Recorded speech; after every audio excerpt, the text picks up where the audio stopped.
శుభోదయం పిల్లలు. మనం ముందర తరగతిలో వర్ణమాల, గుణింతపు గుర్తులు, వాటిని ఆధారంగా చేసుకున్న గుణింతాలు, వాటి నుంచి చిన్న చిన్న పదాలు, పదాల నుంచి వాక్యాలు నేర్చుకున్నాం. ఇప్పుడు కొంచెం ముందుకు వెళ్ళి ద్విత్వాక్షరం, సంయుక్తాక్షరాలు అంటే ఏమిటి, వాటిని ఎలా గుర్తించాలి, అవి పదాల్లోనూ వాక్యాల్లోనూ మనం ఎలా రాస్తాము అనేది ఒక్కసారి తెలుసుకుందాం. అసలు ద్విత్వాక్షరం అంటే ఏమిటి? ద్విత్వాక్షరం అంటే ఇప్పుడు ఈరోజు మనం రెండు విషయాలు నేర్చుకుంటున్నాం. ఒకటి ద్విత్వాక్షరం,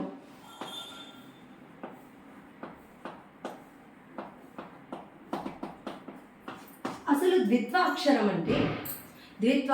అంటే ఒక హల్లు అక్షరానికి అదే హల్లు అక్షరం ఒత్తు చేరినట్లయితే దాన్ని మనం ద్విత్వాక్షరం అంటాం. ఏంటమ్మా? ఒక హల్లు అక్షరానికి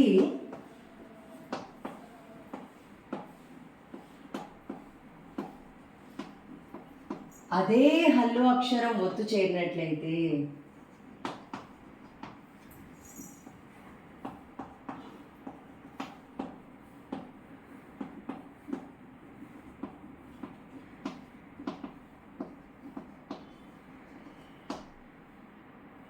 ఆ అక్షరాన్ని ఏమంటామమ్మా? ద్విత్వాక్షరం అంటాం.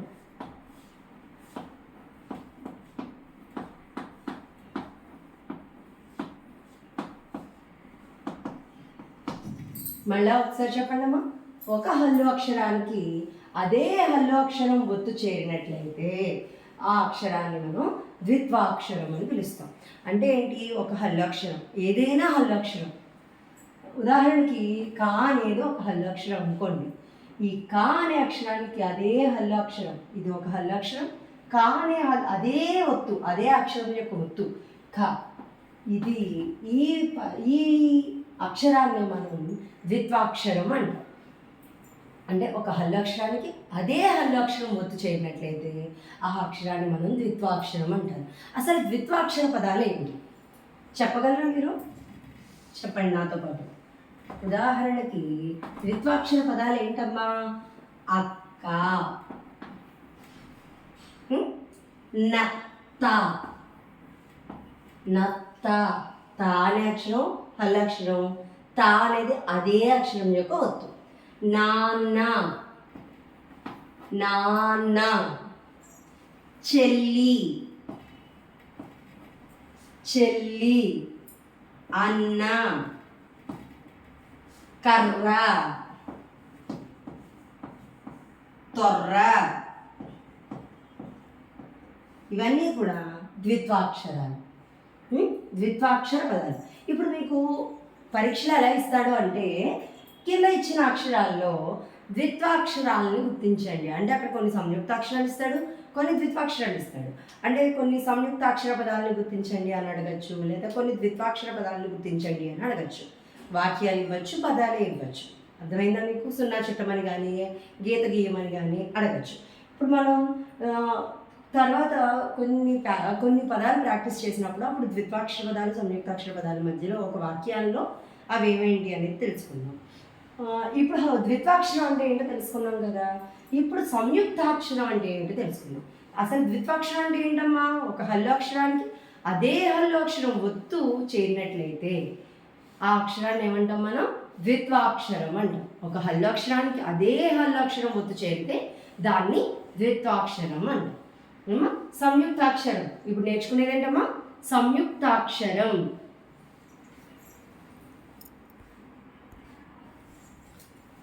సరే పిల్లలు, ఇప్పుడు ద్విత్వాక్షరం అంటే ఏమిటో తెలుసుకున్నాం కదా. ఇప్పుడు సంయుక్తాక్షరం అంటే ఏంటో తెలుసుకుందాం. సంయుక్తాక్షరం ఏంటమ్మా? సంయుక్తాక్షరం. అసలు సంయుక్తాక్షరం అంటే ఏమిటి? సంయుక్తాక్షరం అంటే ఒక హల్లు అక్షరానికి వేరే హల్లు అక్షరం యొక్క ఒత్తు చేరితే, ఒక హల్లు అక్షరానికి వేరే హల్లు అక్షరం ఒత్తు చేరినట్లయితే ఆ అక్షరాన్ని ఏమంటాం మనం? సంయుక్తాక్షరం అంటాం. ఏంటమ్మా? ఒక హల్లు అక్షరానికి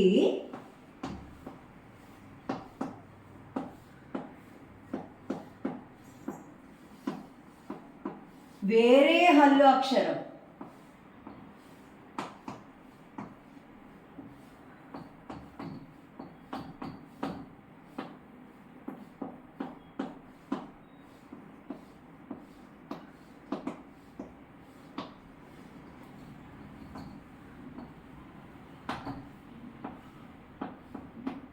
అట్టి అక్షరాన్ని ఏ అక్షరం అంటామమ్మా? సంయుక్తాక్షరం అంటాం.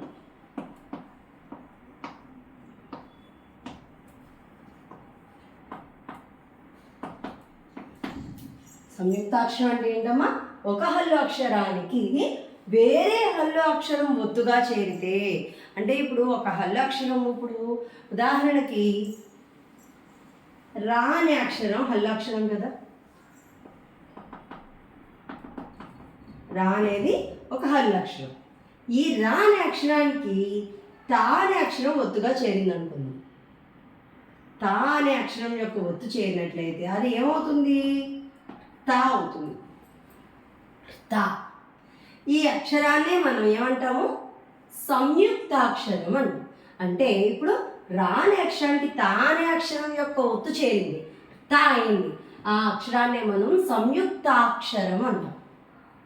సంయుక్తాక్షరం అంటే ఒక హల్లు అక్షరానికి వేరే హల్లు అక్షరం యొక్క ఒత్తు చేరింది కనుక ఆ అక్షరాన్ని మనం సంయుక్తాక్షరంగా చెప్తున్నాం.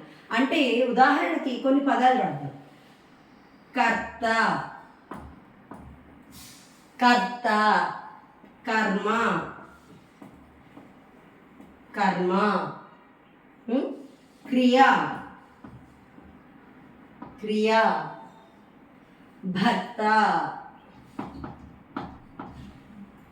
భర్త, 12,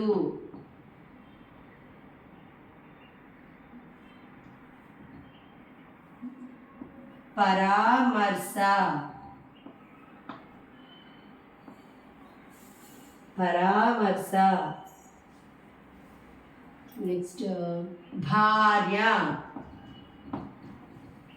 భార్య. ఇవన్నీ కూడా సంయుక్తాక్షర పదాలు.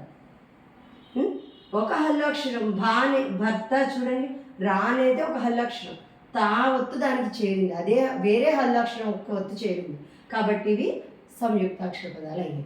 ఇప్పుడు ఈ రెండింటి మధ్య తేడా అంటే ఈ తేలికగా గుర్తుపెట్టుకోవచ్చమ్మా. సంయుక్తాక్షరం, ద్విత్వాక్షరం. ద్విత్వాక్షరం అంటే ద్వి అంటే రెండు కదా, ఒకే అక్షరం ఒత్తు, అదే అక్షరం, ఒక అక్షరం అదే అక్షరం ఒత్తు, ద్వి. అర్థమైందా? ద్వి.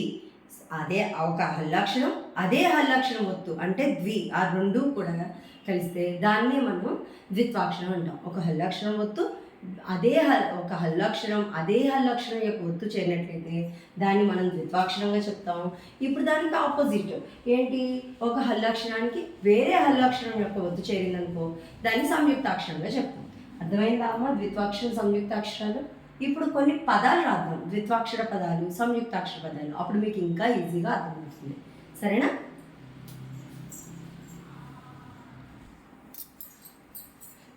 ఇప్పుడు మనం ద్విత్వాక్షరానికి సంయుక్తాక్షర పదాలు, ద్విత్వాక్షర పదాలు కొన్ని, సంయుక్తాక్షర పదాలు కొన్ని నేర్చుకుందాం.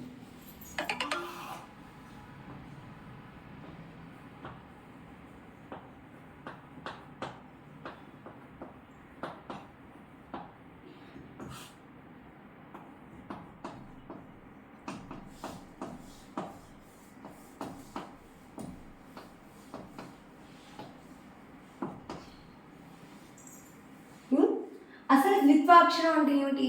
ఒక హల్లక్షరానికి అదే హల్లక్షరం ఒత్తు చేరితే దాన్ని ద్విత్వాక్షరం అంటాం. అప్పుడు కొన్ని పదాలు చెప్పండి. అక్క, చెక్క,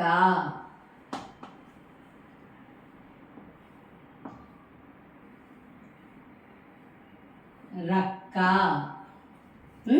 లేదా లక్క, ముక్క, నాన్న, చెత్త, చెల్లి, పిల్లి, తొర్ర, గుర్రము. ఇవన్నీ కూడా ద్విత్వాక్షర పదాలు. మరి సంయుక్తాక్షర పదాలు ఏమిటి? కార్యము, కార్యము. ఏదైనా పని చేస్తాం కదా, ఆ పనిని కార్యము అంటారు. కార్యము. క్రియ, క్రియ. గమనించారా? సంయుక్తాక్షరం అంటే ఏంటి? ఒక హల్లక్షరానికి వేరే హల్లాక్షరం ఒత్తు చేరితే దాన్ని సంయుక్తాక్షరం అంటారు. ఇక్కడ చూడండి సంయుక్తాక్షర పదాన్ని గమనించండి. రా అనేది ఒక హల్లాక్షరం, ఇక్కడ వేరే హల్లాక్షరం ఏంటి, యా అనే హల్లాక్షరం యొక్క ఒత్తు చేరింది, కార్యము అయింది. కార్యము, క్రియ, కా అనేది ఒక హల్లాక్షరం, రా అనేది ఒక హల్లాక్షరం యొక్క ఒత్తు, క్రియ. నెక్స్ట్ భార్య, భార్య, అక్షయం, అక్షయం, లక్ష్యం, లక్ష్యం, లక్ష్యం. నెక్స్ట్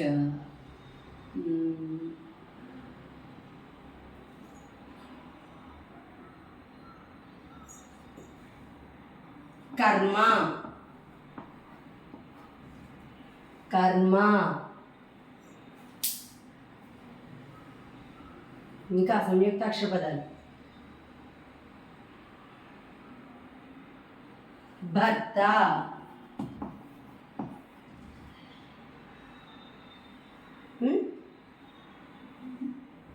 ఇవన్నీ కూడా సంయుక్తాక్షర పదాలు, ఇవి ద్విత్వాక్షర పదాలు.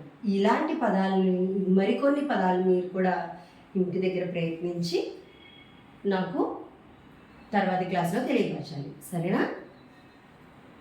ధన్యవాదాలు. ఏవైనా చిన్ని చిన్ని డౌట్లు ఉంటే కనుక కామెంట్ చేయండి, చెప్తాను. సరేనా అమ్మా?